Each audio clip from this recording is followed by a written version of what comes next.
Welcome to Asset Leadership Network Thursday at 4. Thank you all for being here on this August 27th, 2020. I'm Nick Kanoki, the producer of ALN Thursday at 4, where every Thursday at 4 we put a light on important and relevant asset leadership and asset management topics. One note before we begin, if you have any questions, please write them in the chat so we can answer them at the end or more presently. And now, without further ado, let me introduce Mike Bordenaro and Moshe Nelson. Hi, thank you, Nick. Before we get started, I want to do a special shout out to Giuliani and Associates. Joe Giuliani is doing great work with his team there to help us with production. And I'm very happy today to be speaking with Moshe Nelson, and it's great to be involved with somebody who says some of the things that I think, and that doesn't happen too often in meetings. So really appreciate him being involved in Asset Leadership Network. And we like to start off by finding out how people got involved in this level of their asset management journey. Sure. Well, Mike and ALN and all members, thank you so much for inviting me and taking the time to listen today and then have a good dialogue. So that's a great question. You know, how did we come to asset management, or how did I get to asset management?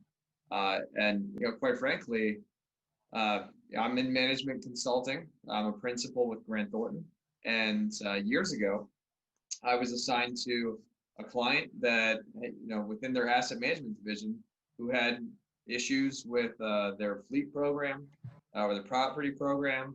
They were walking in new to the division, and you know, they needed a smart management consultant to come in and help assess it. And you know, that really started my journey in asset management, seeing how you can make such a significant impact with a client. And this was within the federal government, and I saw when you change the tangible artifacts on the ground and the assets that are being utilized to, you know, in this case, achieve the mission, you can really affect people's lives. You can affect the world, and you know, really gained a passion for asset management as a result, and started tying those pieces together and applying it in different places, and watching and seeing the impact for the general public, the private sector, healthcare. It's just really amazing the reach that you have in the asset management community. So that was how I got into it. How did you find out about ISO 55000? Oh, it's a great question. So a little bit of luck where, you know, we were, one of my colleagues was at a conference and had met Jack Kelly, who was at a similar conference, and you know, I think they were both waiting in the hall for a session to start, and struck up a conversation. And you know, Jack quickly introduced, I mean, you got to give Jack credit, someone who can introduce 55,000 to, and this person was not an asset management practitioner, and get them to become a believer within minutes. That's so our Jack. Yeah, Jack met my colleague and said, hey, you need to meet Moshe. He leads our asset management practice. This was years ago now. And I think you'll share common beliefs on, you know, how to improve asset management in the system. So it was that introduction, and then you know, integrating into Asset Leadership Week, where, you know, I met a lot of people with common thoughts. Excellent, excellent. So we're going to be talking about your work with the National Asset Leadership Strategy at ALN, and your work with the ALN's Federal Law Enforcement Group. But before we get into that, why don't you tell us a little bit about what you do at Grant Thornton? Sure. So as I mentioned before, I'm a principal at Grant Thornton. I manage our asset management solutions, and what that is essentially our solution set within the public sector. So, you know, asset management in private sector finance is an entirely different story. We're talking about physical assets here, of course. And it's all our services focused within the facilities, property, you know, even digital asset environment. So I lead teams across the federal government, from civilian to defense and intelligence, to be able to provide services that improve asset management. And at times it's helping clients, well, I should say it's always helping clients think through asset management in terms of ISO 55000.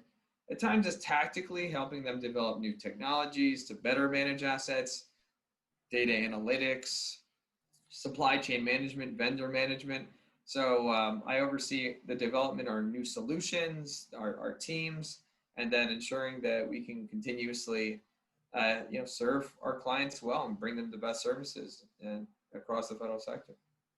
Well, that explains why you jumped into the national asset leadership strategy so quickly and so forcefully.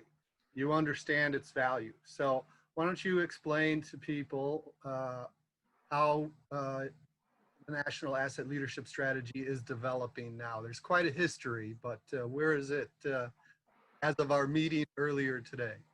Yeah, sure. Well, I'll give 30 seconds on the history, and this has to do with the perception that we as asset management practitioners, have in the world. We walk around with asset management goggles on, right?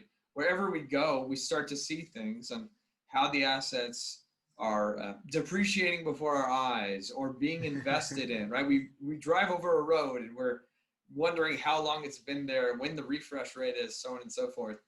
Yes. So when we started the NALS, the National Asset Leadership Strategy, over a year now, it was really with the understanding of the importance that asset management has on achieving national objectives, right? And helping the country and the United States bring together the assets and industries and private and public sector in a way that achieves, national objectives and asset management objectives as well.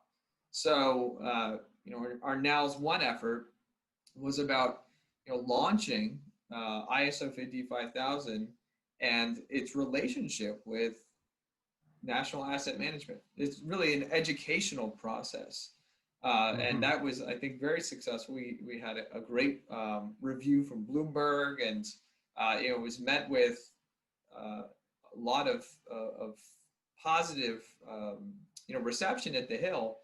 But the question was, now what, right? So what do we do with this knowledge? The ISO 55000 exists, but what does that matter? So NALS 2 is essentially the so what, right? It's taking the principles of ISO 55000 and focusing them on sector-specific areas so that we can provide actionable decisions to important constituents. And those constituents may be policy, they may be the general public, private, public sector. So it's just, it's essentially step 2 and the so what?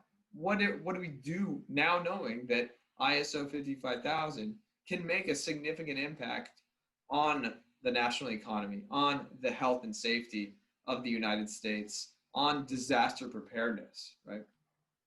Yeah,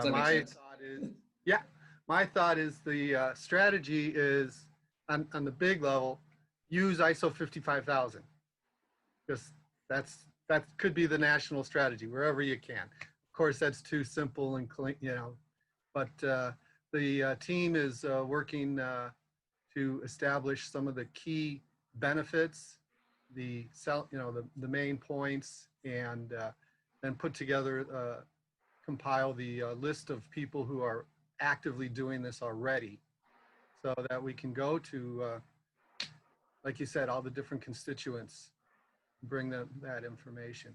So it's a really complex process. Yeah. Do you take something as complex as a national strategy that hasn't existed before and write it in a way that people will say, yeah, this makes sense? What are some of the techniques and approaches that the team is using?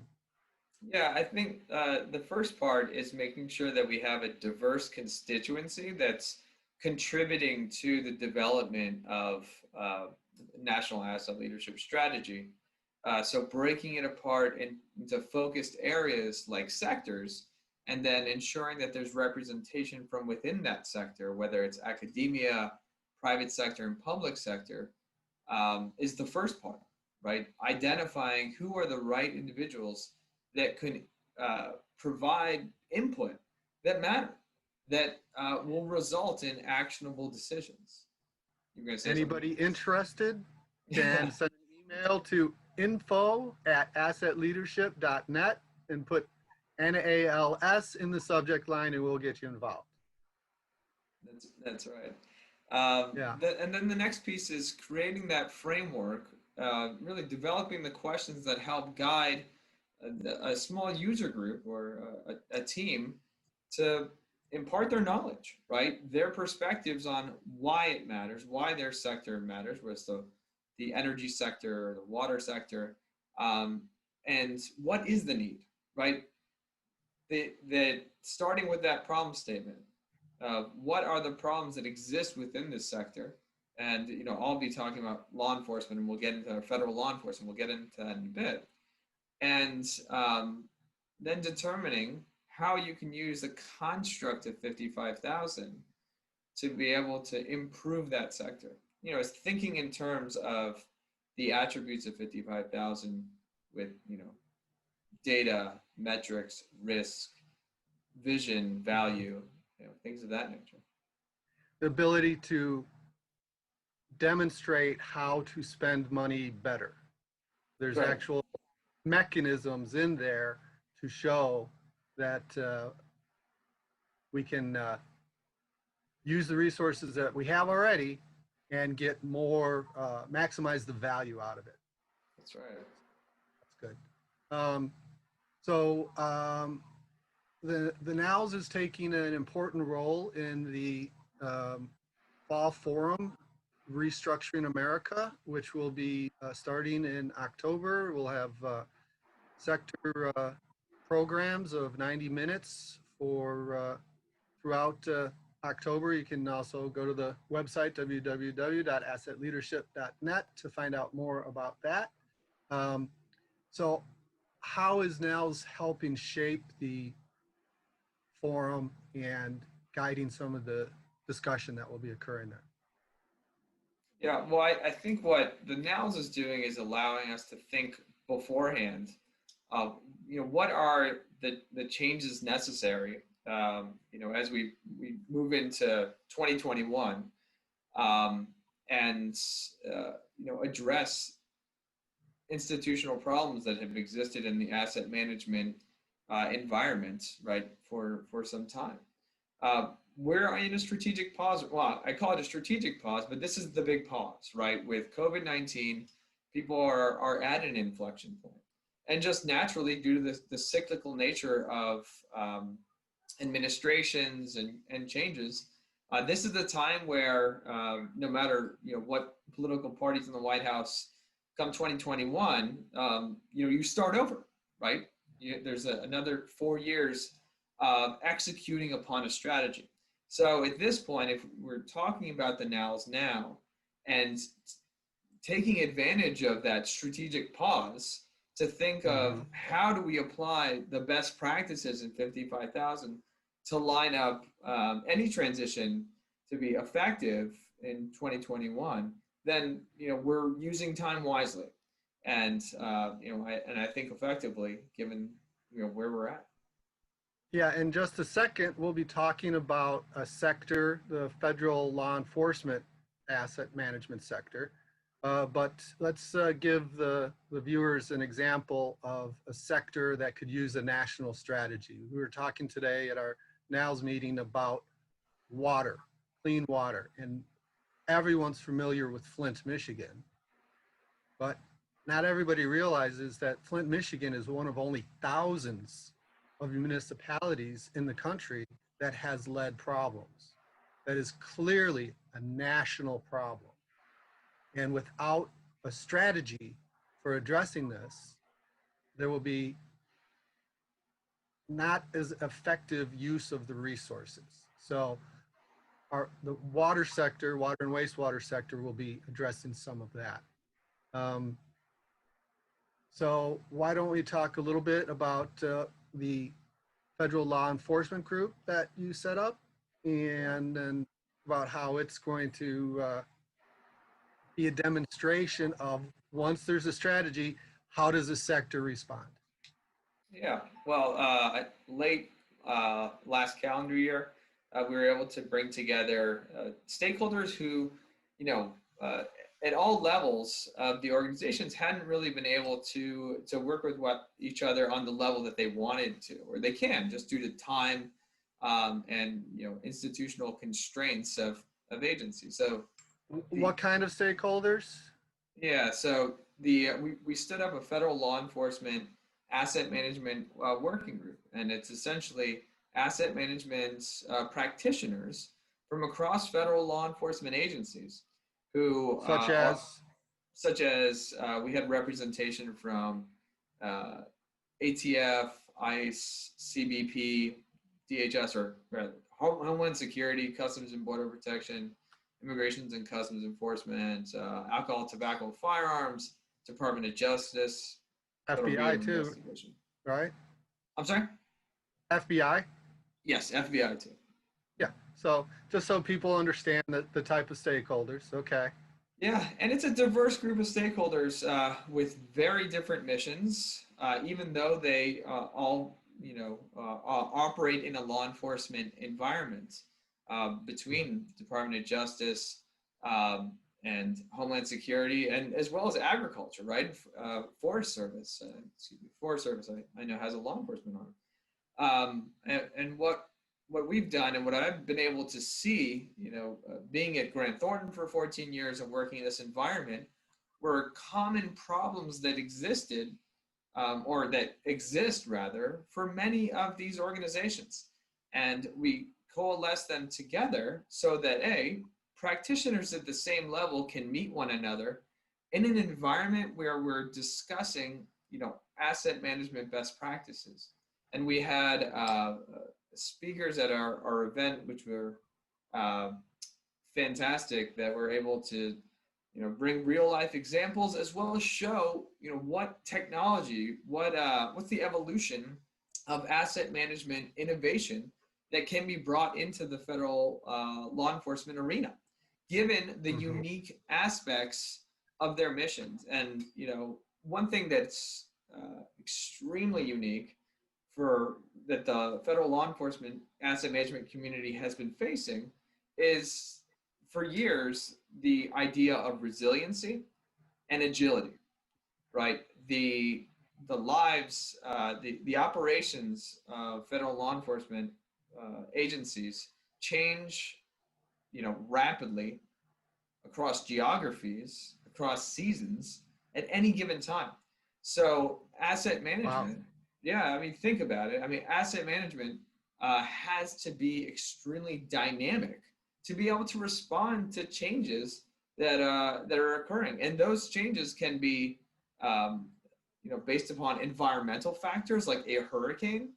I, lived through Hurricane Andrew back in the early '90s in South Florida, and there were significant humanitarian as well as law enforcement concerns when all of the power goes out, right? All of Yeah. your infrastructure shuts down, and you need to make sure that basic operations can occur, and that things are safe, and the general public is able to live their lives. So it's always been a very dynamic environment, which is why I love operating and working with it. Fantastic clients that are just used to change. And as a change maker, and as a management consultant, that's the world I live in, right? Nothing is static. Yeah. And Right. the idea of ISO 55000 that creates the framework in which you can manage change, you can prepare for change, it makes complete sense. So we brought these stakeholders together. They were able to meet each other, and an immediate benefit was collaborate through informal connections as well as formal connections, and and then ostensibly look towards making a more concerted effort to integrate 55,000 principles, and we see that happening. So Can you give us an example? Sure. Well, we talked about certain Department of Homeland Security agencies have started to adopt ISO 55,000 principles. right? Awesome. Yeah, and we've seen presentations on the implementation of metrics-based decisions, data-based decisions, looking at the entire ecosystem. I think DHS has come a long way in being able to have coordinated efforts again across diverse stakeholders like FEMA, as well as CBP or Coast Guard or FPS. Right, these are all very dynamic and diverse constituencies. So as 55,000 knowledge has made its way across the federal government, it's being adopted and then integrated into operations slowly, right? It is a big beast, and it's a process, but at least it provides that vision. Okay, so there's been great traction from the start. What do you think the law enforcement group will be able to demonstrate or show related to the National Asset Leadership Strategy? Or Yeah, it has to evolve with the team and you don't want to be seeding it? sure. I think no, it's a great question, and this time of the year everybody's busy, sort of closing out the end of the fiscal year. But what I would guess, based upon the discussions that we had at the end of last calendar year, is greater collaboration and best practice sharing in the areas that are relevant to ISO 55,000 and strategic asset management planning, right? So what are those areas on risk, on common metrics, on standards, taxonomy? I think we're going to see more of that communication and then benefits being achieved across stakeholder groups within the community. So that's what I will guess, because I know that they've individually have come along since we last met, and there will be a lot more of that probably best practice sharing and continued collaboration and communication. That's just my guess. Excellent. Yeah, they all have different missions, but they all drive vehicles. So That's right. be a lot that is shared, on just that one. Well, vehicles and boats and aircraft and Right. buildings and technology. Yeah. So really quickly, I want to thank you for earlier this year when we were involved in presentations on personal protective equipment. And can you say a little bit about what might be helpful in the future so that we can have face masks or Yeah. things like? Any thoughts on how that has developed or could be improved in terms of federal?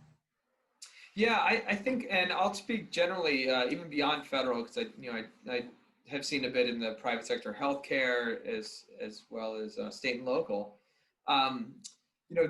The trend that we saw with personal protective equipment, or PPE, initially when COVID broke out, was a bit of trying to understand what was the infrastructure, what were the data, what were the processes in place to first account for the PPE, right? So that you can ensure you knew how much you have. And then how does the supply chain look? What is the vendor base? How do I get PPE on contract? What are some of the holdups as a result of borders essentially shutting down due to COVID-19 health risks? In some cases, obviously opening back up later, but at a slower throughput. So in the first part of this pandemic, there was just trying to get the lay of the land, understand what systems and data and processes exist. Then we saw, basically an understanding of where everyone was at. And, many agencies in the federal government were able to quickly get their resources coalesced together and, establish processes, analytical capabilities, forecasting capabilities, and vendor relationships fairly quickly for those that were collaborating, right? Which was very interesting. I think as we move into the fall, and we can expect an additional uptick as just a result of we're getting to seasonality. That's a guess, right? I'm not in the healthcare sector, but that's what the literature is saying. Mhm. There'll be less of trying to get a bearing of, how are we managing this as asset management practitioners, because we now know there are, in many cases, there are processes in place, and there'll be, I think further investments or resources made to ensure that the supply chain of PPE is better sought out, better managed, and more collaboration occurring between organizations. And I think that's the piece that we're at, right? So during the height of the pandemic, at least from the initial outsets, people were trying to understand and gain resources so that they can complete, the healthcare jobs or the missions within the federal government or state and local services. There was a little bit of now rebaselining and understanding this is actually what we need, because in some cases we figured out we can operate in a remote environment. We don't need to all be in this building. Therefore, we all do not need this amount of PPE. Let's adjust that factor. Let's order more or order less, and Yeah. allow for redistribution of resources across the supply chain. So I think that all of that is coming together now, and will be factors that we'll have to deal with as we come into the fall, but thinking through those problems. Not very passionate on the subject, are you? It's a lot of great people working on it, and I know I can't tell you how many hours and weeks, nights and weekends people have spent, just making sure that everyone is safe. And people have really sacrificed health, family, and a lot of sacrifice just to be able to help others. So thank you. Yeah, well, Sean. thanks for your work on that. And I think Nick has some questions. I do. Thank you so much so far, Moshe. And if we have a few questions, and if you wouldn't mind trying to respond to them, in a minute or so. The first one is, do you think that for asset management to be nationally successful, it needs a supportive financial accounting system? That is, the basis of accounting could be accrual, not cash, question mark. Yeah, well, there's so many aspects to that question, and I'm not an accountant, so I'm not, I do work for an accounting firm, but I'm not a CPA. I will put that out up front. But one of the biggest issues that I've seen across client bases is that asset management systems and financial management systems are different, and clients are essentially running their assets in one system, and it's not tying to the financial management system of record. So when you're going through the inventory, or you're trying to depreciate assets with ease, it's extremely challenging. And it's extremely challenging to account for on an annual basis because of what is a technology system issue, partly, right? So there is significant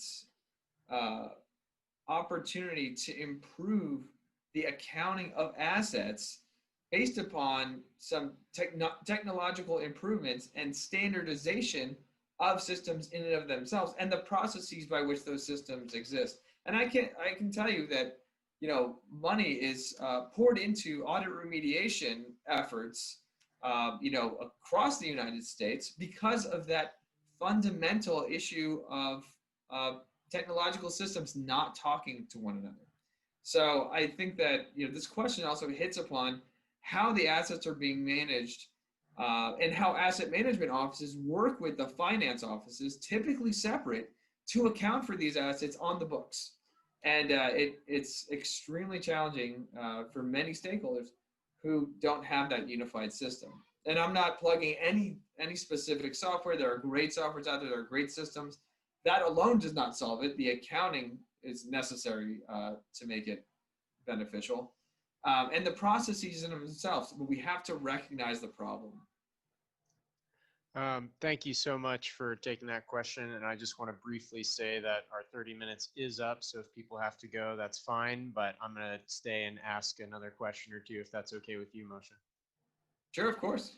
Um, One question is, how do you think asset management will have to adapt going forward with the world different as we're experiencing COVID-19?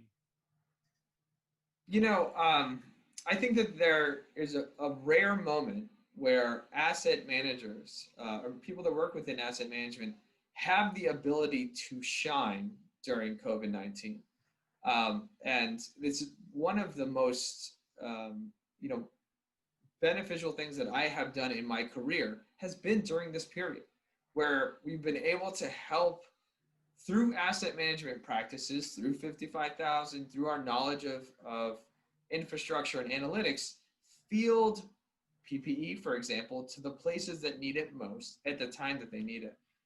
So that's one answer. The second piece to that goes back to the agility and the resiliency that's necessary. So asset management itself will have to become a more resilient and nimble planning operation, right? Oftentimes we think of 30-year capital plans, which are necessary, right, to make large-term investments and receive payback. But we also have to take into account the changing and dynamic nature that COVID-19 has made people aware of. And if you've worked at all within the federal government for the past decade, you would know that it has become less of a fluid environment, right? Government shutdowns, you know, operating on continuing resolutions, the need to become agile to respond to how the operations have been undertaken within the asset management environment has become a necessity, not a choice. So I think that's going to be one of the primary changes to the asset management practice is the ability to be more agile, to think in scenarios rather than in long-term, you know, finite plans. Makes The sense? interesting thing about COVID is that it's done it on a national and global level. We Right. had been seeing the situational requirements for that agility, like you mentioned, Sandy, and you know, just today, Laura. You know, we're seeing the fires and the floods, but this is getting us a national focus. And it's bold to say it, but I think the Asset Leadership Network has an answer for how to proceed into this new world. And that's through a systematic, standardized approach to asset management. So, Well, Mike, and I would also say, and this was amazing during the webinar we did with the healthcare facilities that were, you know, there were constituents located in California, and we were able to quickly share best practices related to asset management, things that we're doing here on the East Coast that people can start applying tomorrow, right? So I think ALN provides that collaborative environment where individuals can share best practices, you know, can collaborate on resourcing effectively in this environment. And that says a lot about the organization. well, thank you for being a strong and powerful advocate for the organization. Look forward to continuing working with you and more discussions. We'll have to have you back on Thursday at 4 in the future. Thank you for the opportunity. This is it's always a great opportunity to speak with you guys. Do you have time for one or two more questions? Or Absolutely. Okay, great. One question was, how can we depoliticize asset management, and can ISO 55000 help with that? Yeah. Well, you know, it's amazing because the infrastructure bills on the Hill tend to be the most bipartisan bills that are put out there. So if there's any area within industry that you can reach common ground, it's assets, right? It's asset management. Now, I'm sure there's different variants of which asset you're talking about or what to focus on, one item at a time.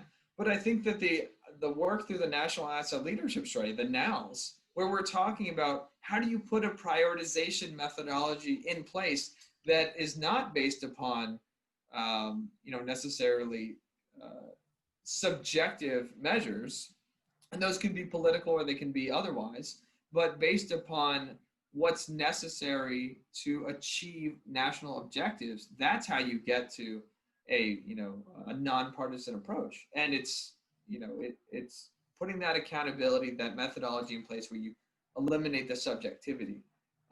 So that would be my recommendation. Great. Doing it. Yeah. Great. And last question, is it too complex to appoint city mayors, for example, to use the ASTM's E3210 on infrastructure management and its support of the ISO 55000 to address the current zeitgeist to defund the police? Is it too political? That was a question. Yeah, I don't know about that. I think anytime, what I can say as part of that question, anytime you could recommend best practice principles of ASTM or ISO 55000 for asset management, period, it's good, right? It's going to help asset management. Now, as far as political decision making or preferences, I'm not sure. Yeah, we'll leave the political side of that alone, but let me address that the ASTM E3210 is a standard about how to unify your thinking about multiple municipal asset classes. So it totally fits in with ISO 55000 in multiple ways. One, it says that the city is an owner and it has assets, and it shouldn't think of buses separate from bridges and trains. They should think in terms of, we need to move people through the city so that they can achieve their missions, live their lives, and do their business. And the taxonomy that's in the National Asset Leadership Strategy will be helpful in guiding people who use E3210 and use ISO 55000 together, because this is about systems thinking. And that standard is very good of laying out the municipal assets, including education is one of the assets that they list in that.